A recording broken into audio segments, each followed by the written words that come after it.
now, is it? Right, Oh. Paul, you're taking Transalp out, new Transalp. Once again, What's the changes? different suspension, different dash on it, new dash. Got LED headlight on it as well for you this time. Take the overnight, aren't you, so you can give it a play. Yeah. And what's the sump? Have they still got the low sump on them? Yeah, I mean, it's only Brad taking this home, so. Yeah, but his was the A2, weren't it, Brad? Well, yeah. Yeah, it was the low-powered one, weren't it? A2 Brad, yeah. Yeah, he's maybe send him on some courses, something like that, we to could improve do, really. improve his riding. Yeah, for those that you don't know, the lads in the workshop thought he's got one of these as Brad, and the A2 restricted it for him without him knowing. He were quite upset. But yeah, That's what you get when you mess with techies, though, isn't it? Yeah, that's it. They'll Fabulous bike. What's the price of these, Joe, now on the road? Just shy of 10 grand. 10 grand. Yeah, just shy. Fantastic. Because you get loads of accessories for these as well. Right, tubeless tyres. What I need to do now is ride it. Thanks, Joe, again. Thank you very much, mate. Enjoy it. Here we go. Yeah, it feels, to me, it feels like it's held back. That's the only way I can say about it.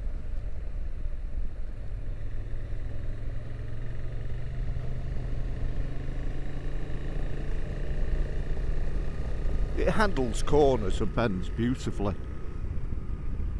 And it's a lovely prominent position to sit on. You're really, really comfortable. You set up high on it. Brakes are really good on it. Back brake's amazing on it. You know what I'm like with back brake. Let's just pull up a little bit further up here. Obviously got to pull up there. There we go. Brakes on it are really good.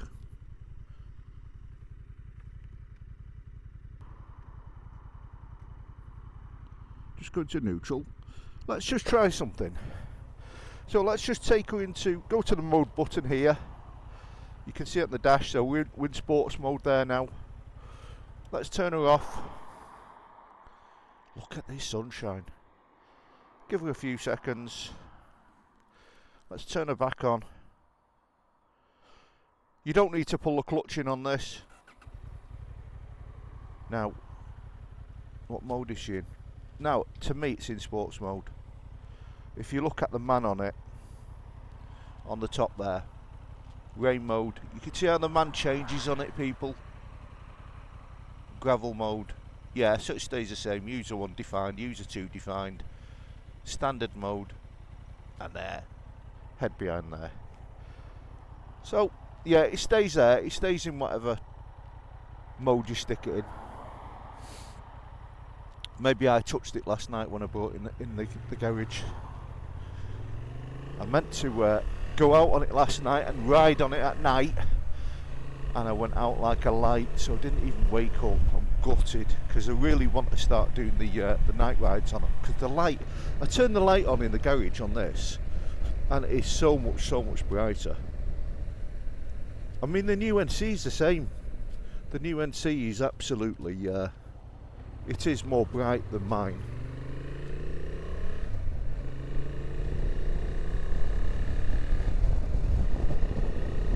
What's she like on the motorway?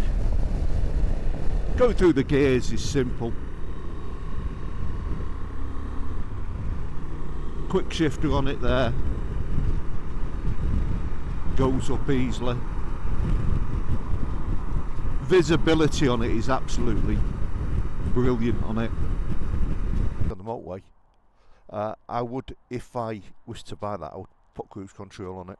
Certainly for motorways, it'd make a massive difference to it. So smooth up the motorways, absolutely beautiful. Plenty of juice, as I say, for overtaking. Seems to be as the rev range goes up on it, it feels much better. I think it's only done 109 miles, so it's probably a bit tight, is why I'm thinking it feels a bit different. But the quality build on it is absolutely exceptional on these things. They really, Honda have really coming along.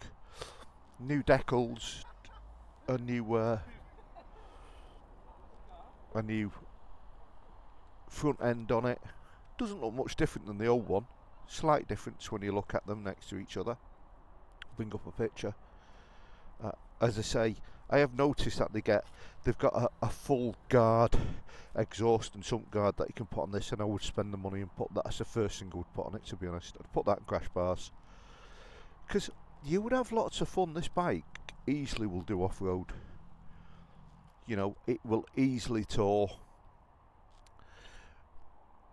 It'll do 2-up, but would I take it as a 2-up bike? No, I don't think I would. I'll be dead honest with you. I think even I say it with my 750, my NC can quite easily do 2-up. But I think if you're going to do a long distance one, if you're going to do like Spain and you're going to do abroad, you couldn't beat the NT1100, you couldn't beat the Goldwing, you couldn't beat the big 1000cc bikes. I've just got that little bit more tug on them, especially when you're going to hit them bad mountain ranges. You know, these will do it. You'll just be working the gears more. On the DCT you don't, but you'll still feel it. That's my honest opinion. And I'll tell you that next year. I'm hoping to get the missus out on the back of mine later on this year or early next year. She's talking about coming with me. So if I can get her on the back of the NC and see what she thinks. But yeah, that Transalp, absolutely stunning. Lovely bike. Right people, well I thought we'd stop and get some breakfast. So this is just off the A6, and this is a pub where Beard versus Food actually came in and ate. Well, yeah, wave at me and then just cut out on me. Fantastic, mate, well done. Do you know, sometimes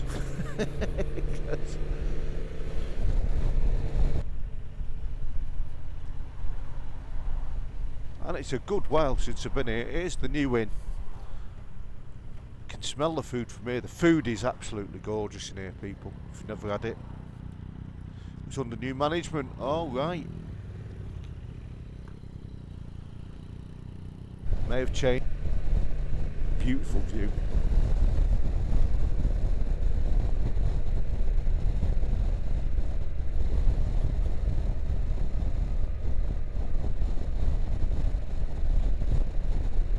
There's parts that you always, you know, you still remember from times you've rode here.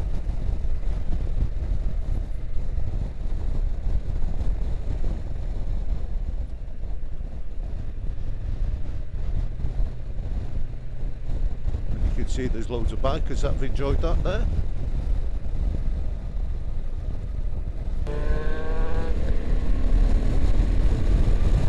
Nice bit of road here.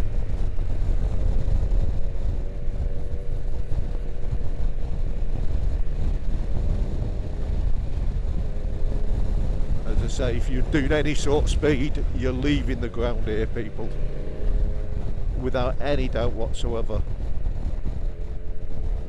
Yeah, I remember this little house on the bridge here.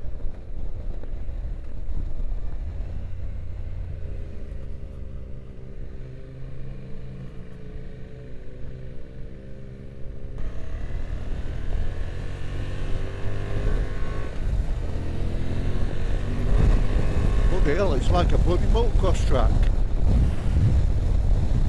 Absolutely horrendous.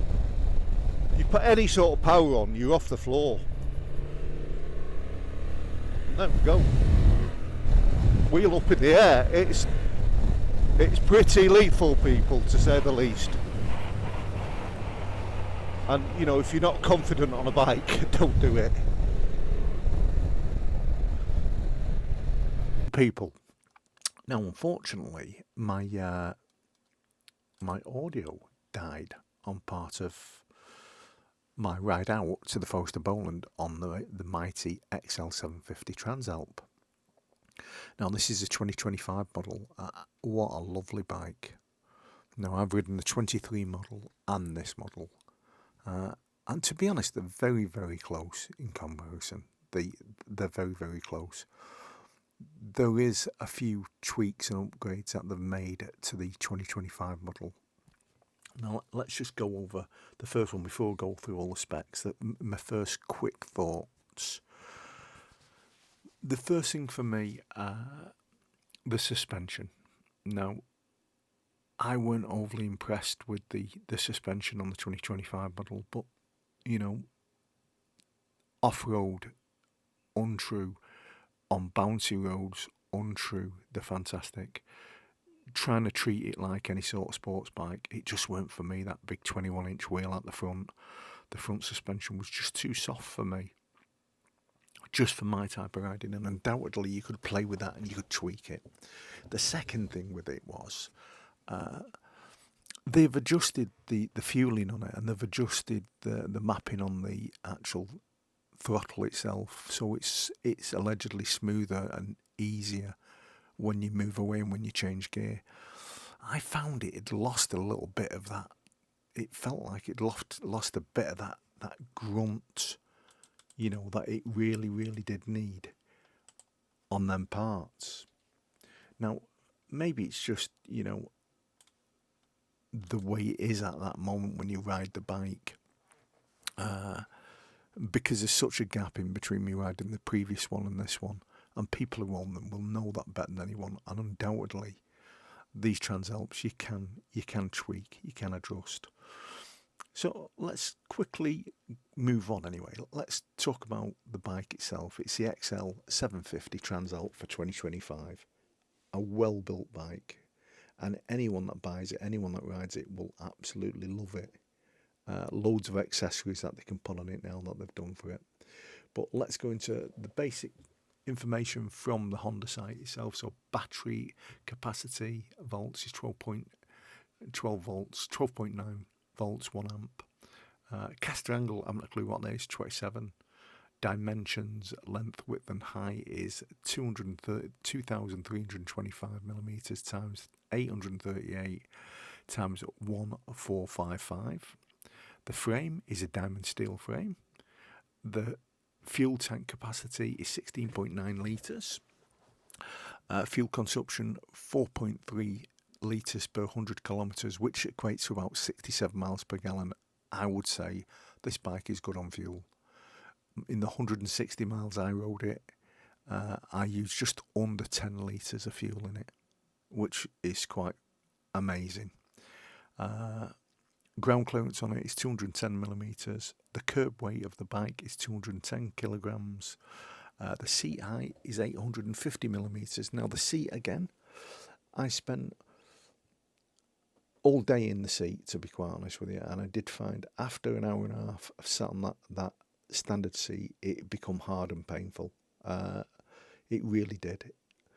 Now there is a comfort seat, but like I say to all of you on bikes, it's new, so it's even got to have time to bed in, and depending on your own arse how it copes with it, you may get on the bike and you may find it absolutely ample. It does everything you need it to do. And what I would say is give it time. Ride the bike and just let it get used to it before you go out spending fortunes on replacing it with all fancy goods. Ride it first and get used to it. The trail on it is 111 millimetres. The wheelbase on it is 1,560.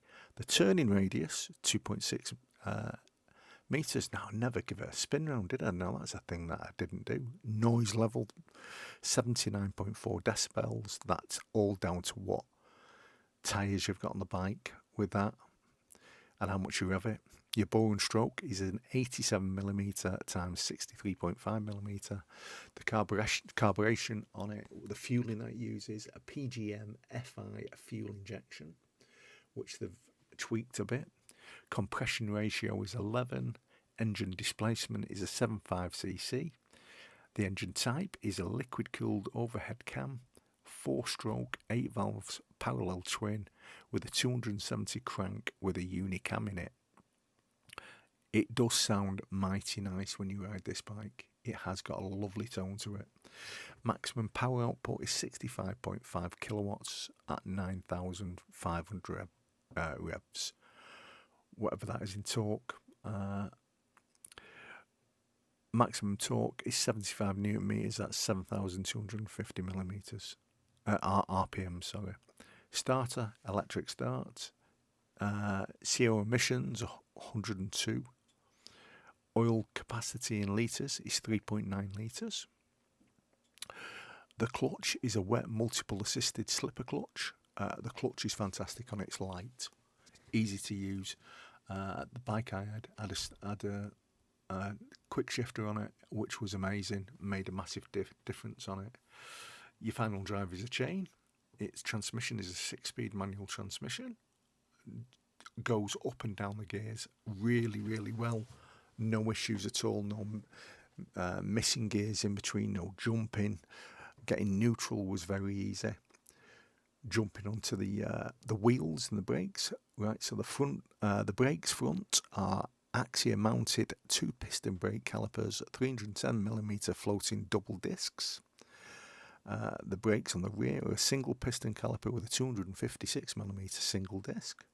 Suspension front is a Showa 43mm SFF CA USD 200mm of travel, non-adjustable. It does look on the top, to be quite honest, it's like it's got a double nut on the top of it as though it is adjustable. And when I talk to Brad in Yules, he thinks they are adjustable, so, double check. Suspension rear is a monoshock damper ProLink swing arm, 190mm travel. Now, going again quickly over the front forks on them, they have upgraded all the springs and the damping inside of it. And to be honest, it feels softer than what the old Transalp was. The rear feels stiffer. It's weird. The back of it feels brilliant. The soft is just, for general road use, it just needs firming up a little bit. Put a thicker fork oil in. I think that's what I would do with it. That was the only thing that had me a bit on the side that I didn't enjoy the most about it. It weren't terrible. You'd get used to it. It's like anything with these bikes. The longer you spend in the seat, the more you get used to them. When you're just riding it for an hour or for a day, you've not learned enough to actually get used and get familiar with the bike. You have to get familiar and build confidence on it. Front tyres. So a 90x90 by 21, and it's a 54 H rating in speed. The tyre on the rear is a 150x17 by 18, and it's 70 speed. Let's go on to the instruments and electronics. I did like the dash. Now, a lot of people prefer the older Transalp dash, but I did like that. I thought it was very, very clear. It looked better, it looked brighter. The instruments, again now, what they've done like they did with the NC750, they've changed the hand instruments on them. They're so easy to use. They just look much cleaner, much better. Backlit little button that can flick you through your menus. A mode button above it so that you can just press a mode and what mode you need to go into. So 12-volt socket, no, as standard. Instruments, it's a 5-inch TFT panel and multi-information display, which it does take a little degree to go through that panel to actually know how to use it. Your tail lights are LED. You also have, when you push down hard on your brakes for stopping, your hazard lights come on, and it's got running daylights on it, so the front lookers are on all the time. Brilliant idea, really, really good. Connectivity is road sync, which they've put on this. They had on the old one, really good. A USB socket, Type C. Self-cancelling indicators, which have now been put onto it, really brilliant.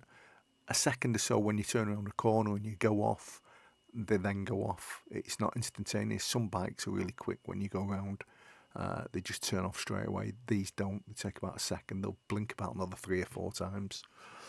Headlights, LED. Now the headlights on this bike are a massive improvement on the old ones. They really are a massive improvement on the old ones.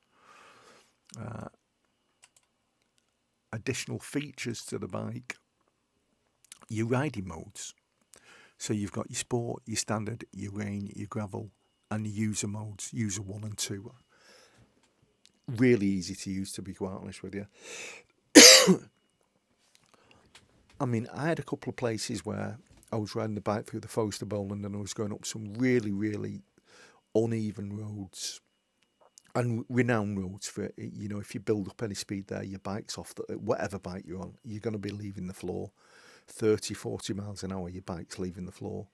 The cambers on them are just dreadful. I had about 4 times where the front wheels off, the back wheels off, and not going fast. And one in particular, the front wheel was up a good 3 foot. But the thing you find about this bike is, it went up, but when it comes down, where a lot of bikes are really a big bang and they come down and they shake a little bit. Beautiful the way it handled down. It just, when it hit the road again, off it went. This bike, with a good set of knobblies on it, you could quite easily go off-road on it. And I think you'd thoroughly enjoy going off-road on it. Maybe the weight goes a little bit against it. Long tours on it, I don't think you'd have any problems doing long tours on this bike. I think, like I said, it is a case of, I would do tours on this bike like I would on my NC750. I would do it on my own. I don't think I'd carry passengers, because when you put the weight on, the baggage on, all the other stuff, you know, it is weighing the bike down a bit. I mean, there's a benefit. Let me know what you think. That's my personal view, and I haven't had the experience to do that at this moment in time. That I'm hoping to come next year. I'm hoping to get the missus on the back of the NC. But I think if you was doing like your big tours, if you're doing your over to the Picos, I think you are better, and you're carrying someone, and that's what it's about. If you're carrying luggage, if you're carrying a person, you're doing a big tour, I think your big bikes, I think like your NT1100, your Gull Wings, your big BMWs, the bikes that are built to just crunch miles. We know the downside with it is the heavy, and if you drop them, that is the downside with them. But saying that, these bikes will do it, and they will do it easy, but you will not get 67 to the gallon out of it when you do it. Your fuel economy will go down. The DCT for me would be a better bike to do it on, because you wouldn't have to be, like when you get in the mountain ranges, you wouldn't be up and down the gears with people on there. It's a lot of work, people. There's a lot involved with it. The bike itself, in the time I had it for the day, was fabulous. I really did enjoy riding it, and I think whoever buys one of these, you won't regret it. The difference with it is really, really good. It's a good quality bike.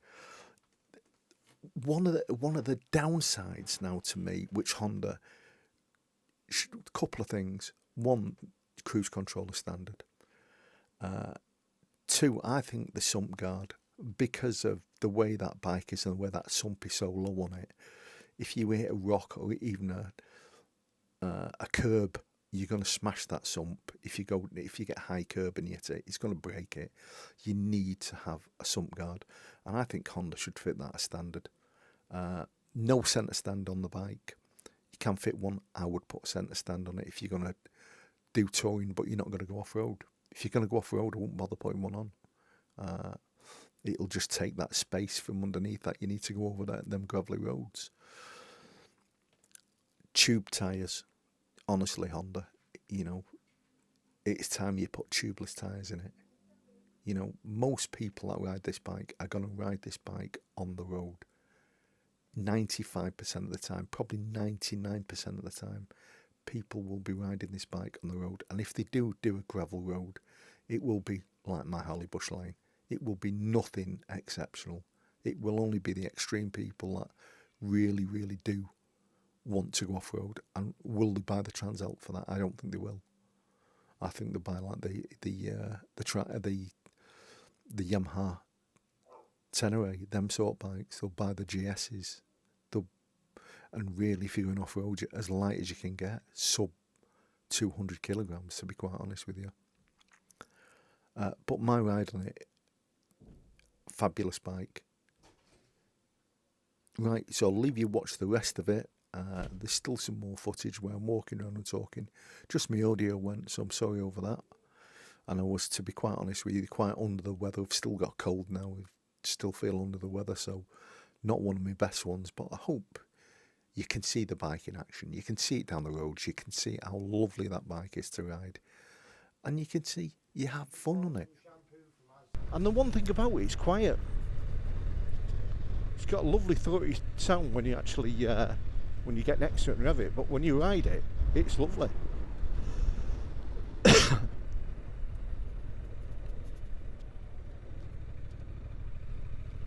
Low speed, dead easy.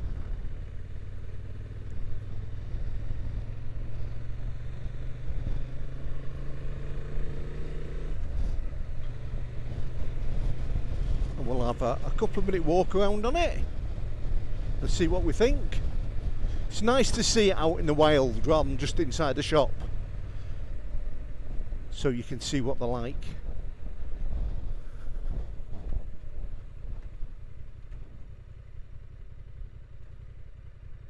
And there she is, my favourite little place to stop. Easy to stop, it's on a hill as well. Stand, dead easy to get to. Getting off, I use a foot peg and just get off it that way.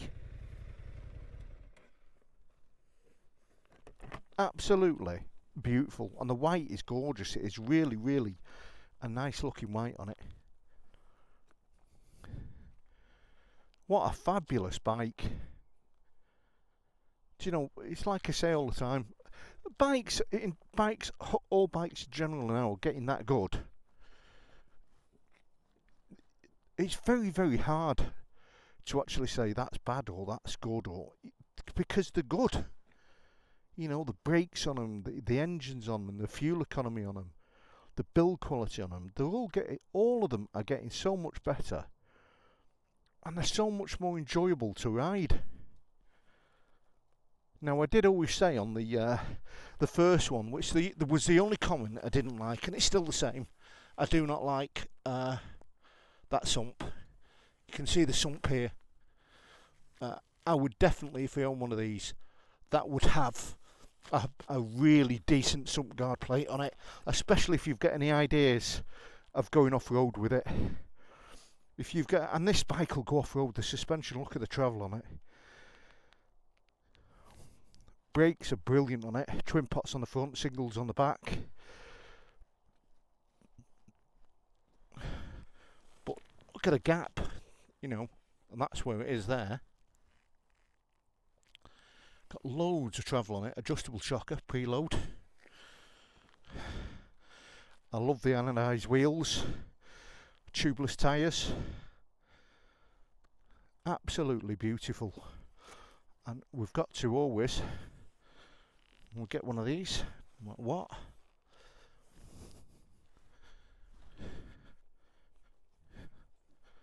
It's always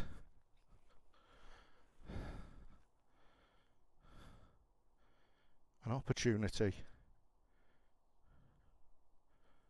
to take a picture of the beautiful Transalp. It is such a lovely looking bike, and I do like that front headlight. The front headlight is definitely I think prettier than the older one.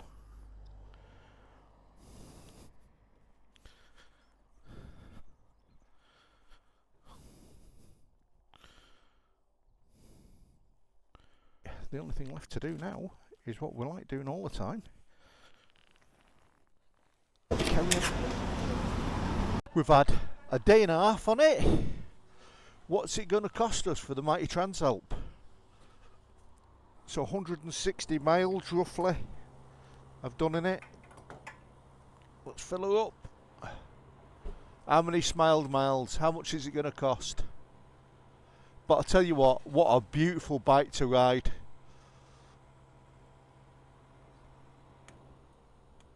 And you know, it's a shame I didn't do a bit off-road. Let's just stand it up a little bit.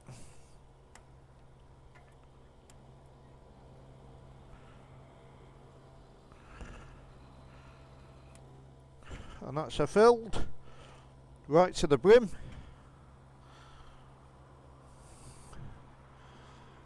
£12.66, just short of 10 litres, people.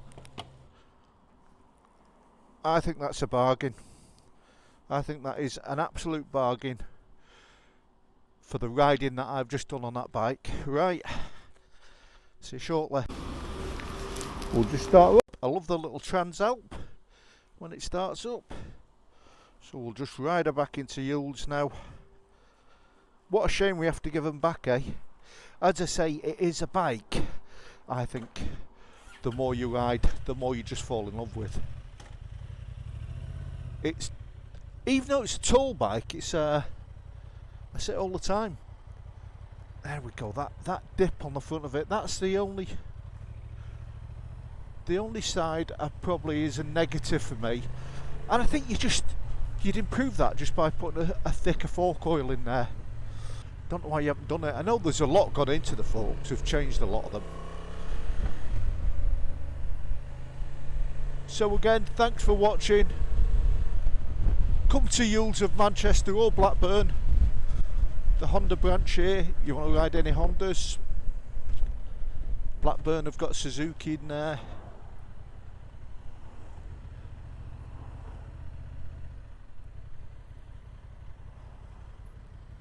They've got Triumph and your major Triumph dealer in Manchester here as well.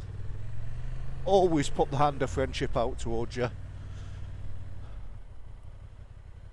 And here we go. They'll all be keen to know what I think of it. Right, lads.